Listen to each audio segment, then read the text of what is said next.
Bonjour. 안녕하세요.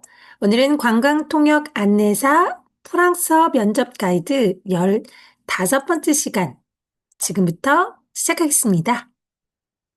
자, 우리 첫 번째 주제입니다. 한국의 역사적인 인물에 대해 말하시오가 주제로 나올 수 있으니까 한번 준비해 보겠습니다. 자, 이순신 장군에 대해 설명하시오. 이순신은 한국인에게 영어로 존경받는 조선시대의 장군입니다. 그는 임진왜란 동안 일본 해군에 맞서 수많은 승리를 이루었습니다.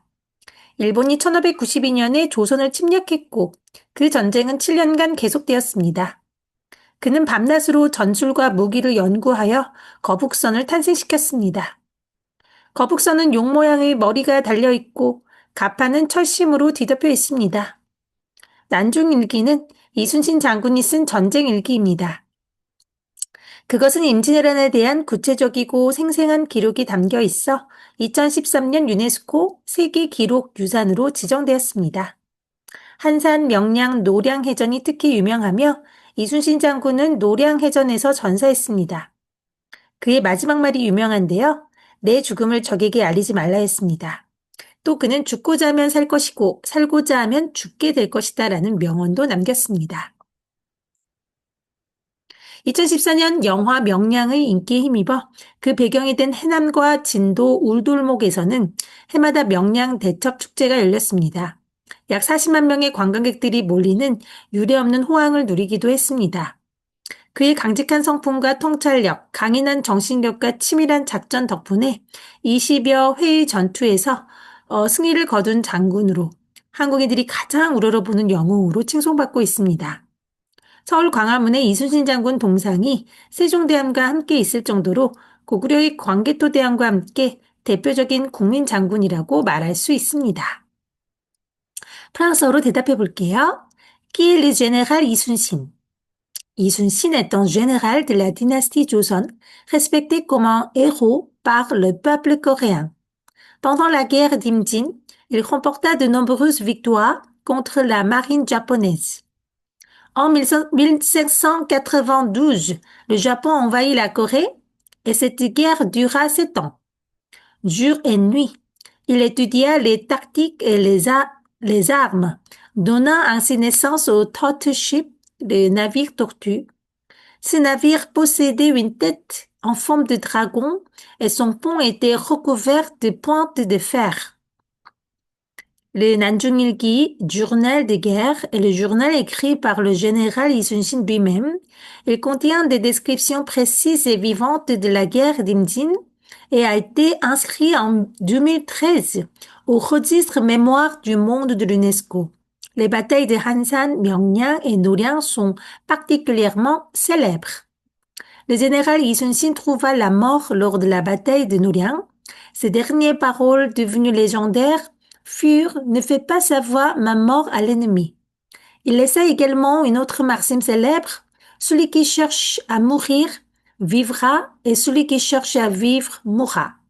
En 2014, grâce au succès du film Myeongnyang, le festival de la grande bataille de Myeongnyang est organisé chaque année à Ulmok entre Haenam et Jindo. Cet événement attire près de 400 000 visiteurs, marquant un essor touristique sans précédent. Grâce à sa droiture, sa perspicacité, sa force d'esprit et ses stratégies minutieuses, il remporta plus de 20 victoires navales et demeure l'un des héros les plus admirés par les Coréens. À Gwanghwamun à Séoul, sa statue se dresse aux côtés de celle du roi Sejong, symbolisant qu'il est, avec le roi Gwanggaeto le Grand, l'un des généraux nationaux emblématiques de la Corée. 한국 통일이 이루어진다면 그 후에 변화할 관광 현상에 대하여 말하시오. 한국의 통일은 한국 관광객에게 놀라운 영향을 줄 것입니다. 끼칠 것입니다. 첫째, 사람들은 한국에서 아시아와 유럽 대륙으로 육로행로 여행을 할 수 있고 그 반대로도 여행을 할 수 있게 됩니다. 부산, 서울, 평양을 유럽과 아시아의 다른 도시들과 연결하는 교통로가 생길 것입니다. 둘째, 외국인 관광객들은 전쟁에 대한 걱정 없이 한국을 방문할 것입니다. 통일된 한국의 안전한 이미지는 전 세계에서 더 많은 관광객을 끌어들이는 긍정적인 요소로 작용할 것입니다. 물론 독일의 통일 사례에서 본 것처럼 남북의 경제 격차와 이념 차이로 초반에는 갈등과 어려움이 있을 수 있습니다. 하지만 북한의 풍부한 지하 자원과 남한의 인프라, 경제 발전 노하우, 첨단 기술이 융합되면서 한반도에 커다란 시너지 효과를 기대할 수 있습니다. 또한 남한 단독으로는 인구나 영토 크기 면에서 세계 강대국과 겨루기에 불리하지만 통일이 된다면 한국의 영토는 21만 제곱킬로미터, 인구는 7에서 8천만 명이 될 것입니다. 이는 영국이나 이탈리아와 비슷한 수치입니다. 전문가들은 통일된 한국이 과도기를 거친 후에 안정기에 접어들면 세계 경제력 10위권 안에 들어갈 수 있다고 긍정적으로 전망합니다. 북한의 금강산 백두산 관광여행과 함께 평양의 관광지들을 둘러보는 계획 여행에 많은 이들이 호기심을 가질 것입니다. 또한 북한의 다양한 테마의 관광지를 개발함으로써 경제적 효과는 물론 상업의 발전, 인프라 구축, 노동력 증가로 북한 주민들의 삶의 수준도 높아지게 될 것입니다. Si l'unification coréenne est réalisée, expliquer les changements dans le tourisme. La réunification de la Corée aurait un impact remarquable sur le tourisme coréen. Tout d'abord, les gens pourraient voyager par voie terrestre entre la Corée, l'Asie et l'Europe et inversement. De nouvelles routes de transport relieraient Busan, Séoul et Pyongyang à d'autres grandes villes d'Asie et d'Europe. Deuxièmement, les touristes étrangers visiteraient la Corée sans crainte de guerre. L'image d'une Corée unifiée, stable et sûre deviendrait un phare positif, attirant davantage de visiteurs du monde entier. Bien sûr, comme on l'a vu dans le cas de la réunification allemande, des conflits et difficultés initiales pourraient survenir en raison des différences économiques et idéologiques entre le Nord et le Sud. Cependant, la combinaison des riches ressources naturelles du Nord, des infrastructures, du savoir-faire économique et des technologies avancées du Sud permettrait de créer en effet des synergies considérables sur la péninsule. Actuellement, la Corée du Sud seule est désavantagée en termes de population et de superficie face aux grandes puissances mondiales, mais une fois unifiée, la Corée compterait environ 70 à 80 millions d'habitants et s'étendrait sur 210 000 km², soit des chiffres comparables à ceux du Royaume-Uni ou de l'Italie. Les experts estiment qu'après une période de transition, la Corée unifiée pourrait figurer parmi 10 premières puissances économiques mondiales. De plus, de nombreux touristes seraient curieux de participer à des voyages organisés vers les sites du mont Kumgang et du mont Paektu, ainsi qu'à des sites touristiques à Pyongyang. Le développement de divers sites thématiques en Corée du Nord aurait non seulement un effet économique, mais contribuerait aussi à l'essor du commerce, à la construction d'infrastructures et à l'augmentation de l'emploi, améliorant ainsi le niveau de vie des habitants du Nord. 서울의 5대 군과 정전을 설명하시오. 서울의 옛 이름은 한양이며 조선의 수도였습니다. 조선의 5궁은 경복궁, 창덕궁, 창경궁, 경희궁과 덕수궁입니다. 각 궁들은 왕의 정사를 위한 정전을 가지고 있습니다. 경복궁은 조선 왕조의 정궁으로 지어졌습니다. 5궁궐 중에 가장 웅장한 궁으로 정전은 근정전입니다. 그 이름은 폐하가 근면하면 나랏일이 잘 다스려질 것이다 라는 뜻을 가지고 있습니다. 국가의례의 외국사신 영접과 대관식 같은 국가 행사들이 그곳에서 개최되었습니다. 방문객들은 정문 앞에서 수문장 교대 의식을 볼 수 있습니다. 창덕궁은 조선 왕조의 제2궁으로 지어졌습니다. 정전은 인정전입니다. 임진왜란 동안에 궁들이 불탄 후 창덕궁은 가장 먼저 재건되어 270년간 정궁으로 사용되었습니다. 주변 자연과 조화를 이루는 건축으로 유명합니다. 아름다운 비연을 가진 창덕궁은 1997년 유네스코 세계문화유산으로 지정되었습니다. 창경궁은 원래 세종대왕이 그의 아버지 태종을 위하여 지은 수강궁이었습니다. 나중에 성종이 왕후들의 거초로 그곳을 수리하도록 하고 창경궁이라고 이름을 지었습니다. 그곳의 정전은 명정전입니다. 일제강점기 동안 일본인은 조선 왕실의 권위를 손상시키기 위해 창경궁에 동물원, 식물원과 박물관을 지었습니다. 현재 일본 구조물들의 철거와 함께 창경궁은 재건되었습니다. 경희궁은 경복궁 서쪽에 위치해 있어 서궐이라고 불렸습니다. 그 정전은 승정전입니다. 대부분의 경희궁 건물들은 일본인들에 의해 파괴되고 이전되었습니다. 현재는 일부분만이 재건되었습니다. 덕수궁의 원래 이름은 경운궁이었습니다. 을미사변 이후에 고종 황제는 경복궁을 떠나 덕수궁에 살게 되었습니다. 그때 덕수궁은 현재 이름을 갖게 되었습니다. 정궁은 중화전입니다. 다른 궁들과 달리 덕수궁은 전통적인 목재 건축물들과 서양 건축이 융합되었습니다. Parler des cinq grands palais royaux avec leur salle du trône. L'ancien nom de Séoul était Hanya et elle fut la capitale de la dynastie Joseon. La dynastie Joseon possédait cinq grands palais royaux, Gyeongbokgung, Changdeokgung, Changgyeonggung, Gyeonghigung et Deoksugung. Chaque palais comprenait une salle du trône où le roi menait les affaires de l'État. Gyeongbokgung fut construit comme le palais principal de la dynastie Joseon. C'est le plus grand et majestueux des cinq palais. Sa salle du trône, Kunjeongjeon, signifie si Sa Majesté gouverne avec diligence, le pays sera bien administré. Les cérémonies nationales, les réceptions d'ambassadeurs étrangers et les couronnements s'y tenaient. Aujourd'hui, les visiteurs peuvent assister à la cérémonie de la relève de la garde devant la porte principale. Changdeokgung fut construit comme le deuxième palais de la dynastie Joseon. Sa salle du trône est Injeongjeon. Après que les palais eurent été détruits pendant la guerre d'Imjin, Changdeokgung fut le premier à être reconstruit et servi de palais principal pendant environ 270 ans. Il est célèbre pour son architecture en harmonie avec la nature environnante. Son magnifique jardin secret Biwon lui valut d'être inscrit en 1997 au top patrimoine mondial de l'UNESCO.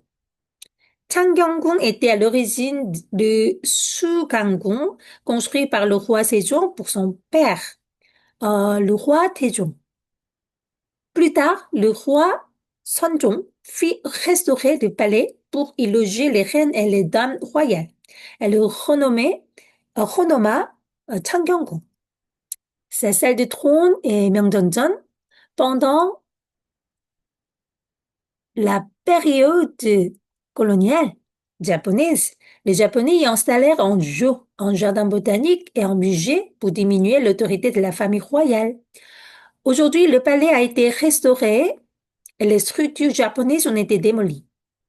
Gyeonghigung, situé à l'ouest de Gyeongbokgung, était surnommé le palais de l'Ouest. Sa salle de trône est Seungjeongjeon. La plupart des bâtiments furent détruits ou déplacés par les Japonais et seule une partie du palais a été reconstruite. Enfant, Deoksugung s'appelait à l'origine Gyeongungung. Après l'assassinat de la reine Min, le roi Gojong quitta Gyeongbokgung pour s'y installer. C'est à cette époque que le palais prit le nom de Deoksugung. Sa salle de trône est Junghajeon. Contrairement aux autres palais, Deoksugung combine l'architecture traditionnelle coréenne en bois et des bâtiments de style occidental. 자, 우리나라 유네스코 세계 문화유산에 대해 설명하시오. 한국은 2024년 3월 기준 14가지 유네스코 세계문화유산을 보유하고 있습니다. 그중 5개의 세계문화유산이 조선 왕조로부터 온 것입니다. 창덕궁과 종묘, 수원화성과 조선왕릉과 2014년에 등재된 남한산성입니다. 경주에는 2가지 세계문화유산이 있습니다. 경주는 천년 동안 신라 왕실의 수도였기 때문에 유적과 유물들이 많이 있습니다. 경주 역사유적지구는 2000년에 세계문화유산으로 지정되었습니다. 석굴암과 불국사는 1995년에 등재되었습니다.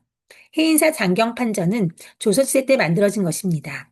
고려 때 제작된 팔만대장경 목판을 보관하기 위한 건축물입니다. 1995년에 세계유산으로 지정되었습니다. 고창, 화순, 강화의 고인돌 유적지는 선사시대 고인들의 표본입니다. 한국의 역사 마을 하회와 양동도 세계유산에 등재되었습니다. 하회, 오타입니다. 백제 역사 유적지구는 5에서 7세기 한국, 중국, 일본, 고대, 동아시아 왕국들 사이의 교류와 그 결과로 나타난 건축 기술의 발전과 불교의 확산을 보여주는 고고학 유적입니다. 산사 한국의 산지승원도 추가되었는데 7에서 9세기 사이에 창건된 산지승원은 불교의 신성지로 남아 신앙과 수도 생활의 중심지로서의 역할을 이어오고 있습니다. 한국의 서원도 등재되었는데 유교사당과 사립학교의 기능을 겸하며 지방 지식인들이 설립한 사립교육기관이었습니다.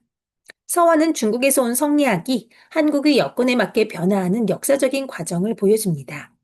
가야 고분군은 한반도 남부에 있으며 독특한 동아시아 고대 문명이 존재했음을 증명하는 독보적인 유산입니다.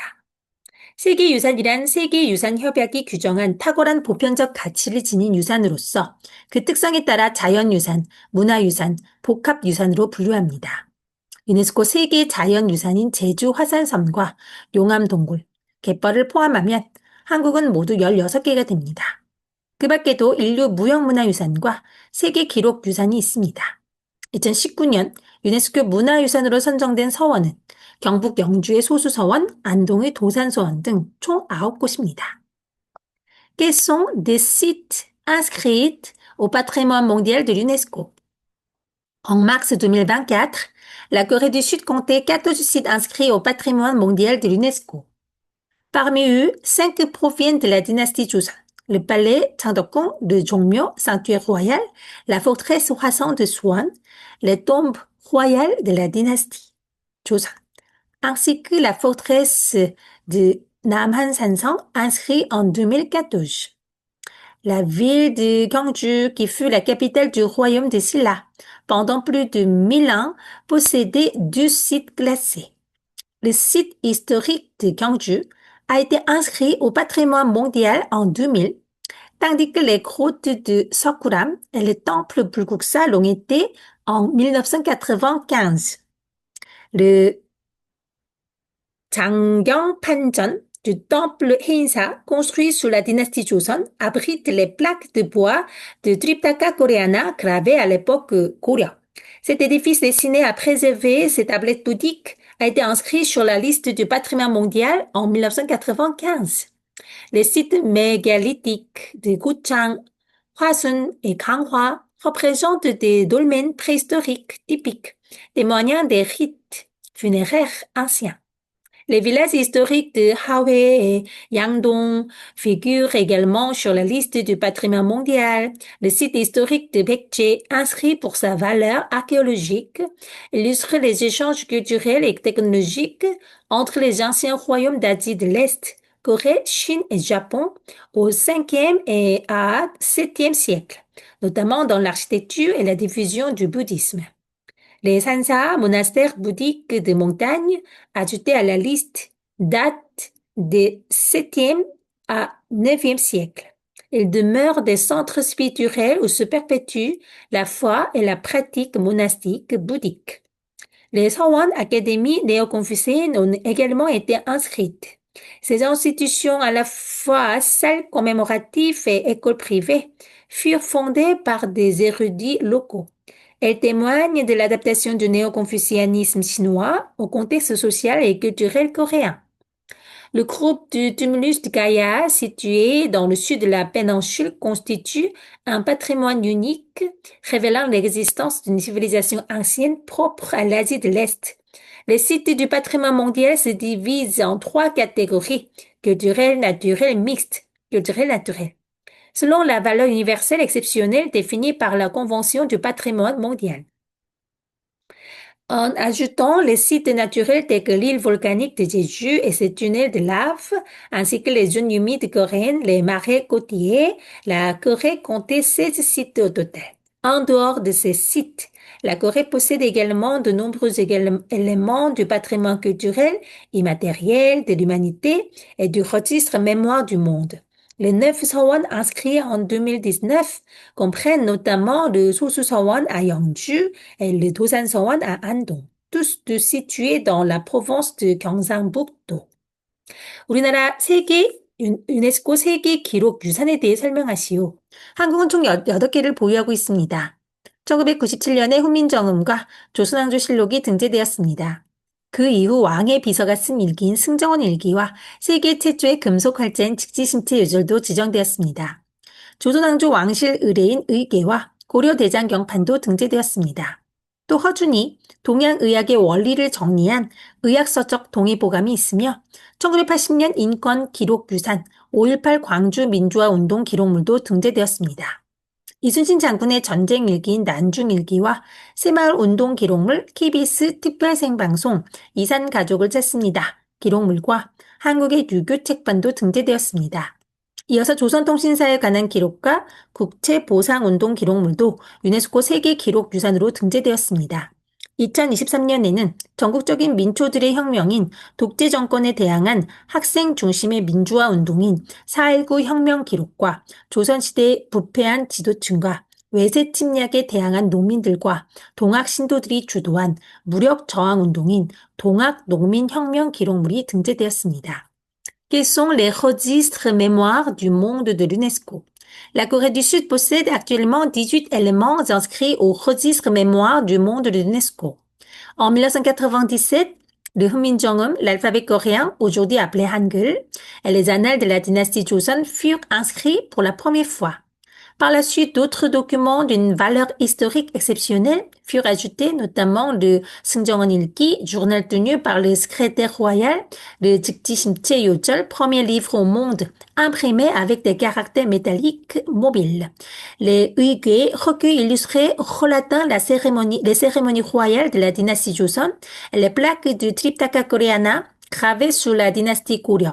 S'y ajoute le 동의보감, traité médical fondamental, rédigé par Hojun, qui systématisa les principes de la médecine orientale, ainsi que les archives du mouvement démocratique du 18 mai 1980 à Gwangju, reconnus pour leur valeur universelle en matière de droits humains et de démocratie.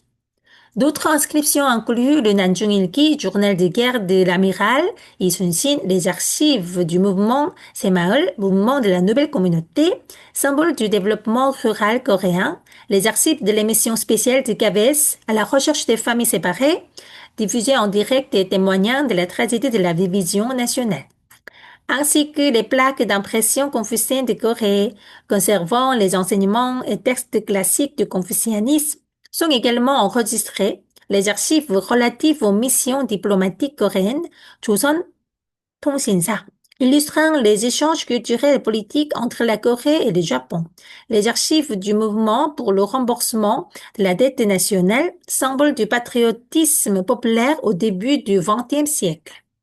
En 2023, deux nouveaux ensembles de documents ont été inscrits, les archives de la Révolution du 19 avril 1960, menés principalement par les étudiants coréens contre le régime autoritaire, et les archives du mouvement paysan de Dongap, relatant la résistance armée des paysans et fidèles du mouvement Dongap contre la corruption des dirigeants de Joseon et les ingérences étrangères. Ces enregistrements reflètent la richesse culturelle, intellectuelle et démocratique de la Corée, ainsi que son engagement pour la préservation du patrimoine écrit de l'humanité. 창덕궁과 비연에 대해 이야기해 보시오. 창덕궁은 한국 궁궐의 고유한 아름다움을 보여줍니다. 산자락이 지어졌지만 원래의 지형이 그대로 보존되어 있습니다. 건물은 자연에 순응하면서 숲속에 자리하고 있습니다. 나무, 언덕과 시냇물이 건물과 완벽하게 조화를 이루고 있습니다. 전체 궁궐의 60%가량이 비원입니다.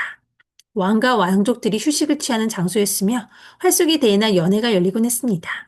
경치 좋은 장소가 골짜기 속에 숨어 있기 때문에 방문객들은 골짜기 속으로 들어가야 그 장소들을 발견할 수 있습니다. 창덕궁의 정문 도남문 완쪽에는 금천교가 있습니다. 남쪽으로 명당수가 흘렀는데 임금을 아련하기 전 이곳을 지나며 몸과 마음을 깨끗하게 정화한다는 의미가 담겨 있습니다. 덕수궁과 경희궁에도 금천교가 있는데 창덕궁의 금천교는 현존하는 궁궐 안 돌다리 중에서 가장 오래된 것으로 2012년 보물로 지정되었습니다. 창덕궁 et son jardin secret. Le palais Changdeokgung illustre la beauté unique et authentique de l'architecture des palais coréens. Construit au pied d'une montagne, il a été conçu de manière à préserver la topographie naturelle du site. Les bâtiments s'intègrent harmonieusement dans la forêt, respectant la nature environnante. Les arbres, les collines et les ruisseaux se fondent parfaitement avec les édifices, créant une unité esthétique remarquable. Environ 60% du palais est occupé par le Piwon, ou jardin secret. C'était un lieu de repos pour le roi et la famille royale, où se tenaient parfois des concours de tir à l'arc ou des banquets. Comme les plus beaux paysages se trouvent cachés dans les vallées, les visiteurs doivent pénétrer profondément dans le jardin pour en découvrir les merveilles. Juste à l'intérieur de la porte principale, Donghamun, se trouve le pont Kumcheongyo. Un ruisseau nommé Myeongdangsu coule vers le sud. Les visiteurs traversaient ce pont avant de rencontrer le roi, un geste symbolisant la purification du corps et de l'esprit. Les palais d'Orsugon et Gyeonggigon possèdent également un pont Kumcheongyo, mais celui de Changdeokgung est le plus ancien pont en pierre existant dans un palais royal. En 2012, il a été désigné trésor national de la Corée. 경복궁과 창덕궁의 차이점은 경복궁의 건물들은 중앙의 주된 축을 따라 대칭적으로 배열되었습니다. 정궁의 근엄함을 보여주기 위함입니다. 반면에 창덕궁의 건물들은 주변 자연과의 조화를 고려하여 비대칭으로 되어 있습니다. 경복궁은 역사적인 비극들을 겪으면서 많이 파괴된 반면 창덕궁은 잘 보존되어 있습니다. 임진왜란 이후 경복궁은 폐허로 남았지만 창덕궁은 궁궐들 중 가장 먼저 재건되었습니다. 270여 년 동안 정궁의 역할을 하였고요. 건축물들은 왕들의 교체와 함께 조금씩 발전되었습니다. 창덕궁은 유네스코 세계유산에 등재되었지만 경복궁은 아직 등재되지 않았습니다. 경복궁 et 창덕궁. Les bâtiments du palais Gyeongbokgung sont disposés de manière symétrique le long d'un axe central afin de refléter la solennité et la majesté du palais principal. En revanche, les bâtiments du palais Changdeokgung ont été construits de façon asymétrique en tenant compte de l'harmonie avec la nature environnante. Alors que Gyeongbokgung a été fortement endommagé au fil des tragédies historiques, Changdeokgung a lui été remarquablement bien préservé. Après la guerre d'Imjin, Gyeongbokgung resta en ruine, tandis que Changdeokgung fut le premier des palais à être reconstruit. Il servit de palais principal pendant plus de 270 ans, et ces bâtiments furent progressivement développés et rénovés au fil des règnes successifs. Bien que Changdeokgung soit inscrit au patrimoine mondial de l'UNESCO, 경복궁 ne l'est pas encore. 다음 질문, 조선 왕릉에 대해 이야기하시. 조선 황제의 왕릉은 서울, 경기, 강원에 있는 18군데 장소에 있습니다. 유교 사상이 조선시대의 통치 이념이었기 때문에 왕이 돌아가시면 그들을 위해 커다란 무덤이 만들어졌습니다. 그곳에서 조선의 500년 역사를 거쳐 제사가 치러졌습니다. 그렇게 함으로써 조선은 유교의 원리를 유지할 수 있었고 왕권을 강화할 수 있었습니다. 그 당시의 풍수지리는 건축에 대한 영향력 있는 사상이었습니다. 지형에 기초한 점술이지만 다소 철학적이고 과학적인 면도 가지고 있었습니다. 왕릉에 있는 무덤, 건축물, 석조물들은 풍수 사상을 반영합니다. 이것이 조선 왕릉이 독특한 아름다움을 갖게 된 이유입니다. 그리하여 조선 왕릉은 2009년 유네스코 세계문화유산에 등재되었습니다. Les tombes royales de la dynastie Joseon. Les tombes royales de la dynastie Joseon se trouvent dans 18 sites répartis à Séoul, dans la province de Gyeonggi et dans celle de Gangwon. Comme le confucianisme constituait l'idéologie politique dominante de la dynastie Joseon, de grands tombeaux furent érigés pour chaque roi après sa mort. Pendant plus de 500 ans d'histoire, des rites commémoratifs y furent célébrés, perpétuant la tradition et la piété filiale confucéenne. Grâce à ces rituels, la dynastie Joseon parvint à préserver les principes du confucianisme tout en renforçant l'autorité royale. À cette époque, la géomancie Pungsujiri exerçait une influence considérable sur l'architecture. Bien qu'elle repose sur l'interprétation du relief et du paysage, elle comporte également des aspects philosophiques et scientifiques. Les tombes, bâtiments et sculptures en pierre des sépultures royales reflètent ces principes géomantiques, ce qui leur confère une beauté unique et harmonieuse. Pour cette région, les tombes royales de la dynastie Joseon ont été inscrites au patrimoine mondial de l'UNESCO en 2009.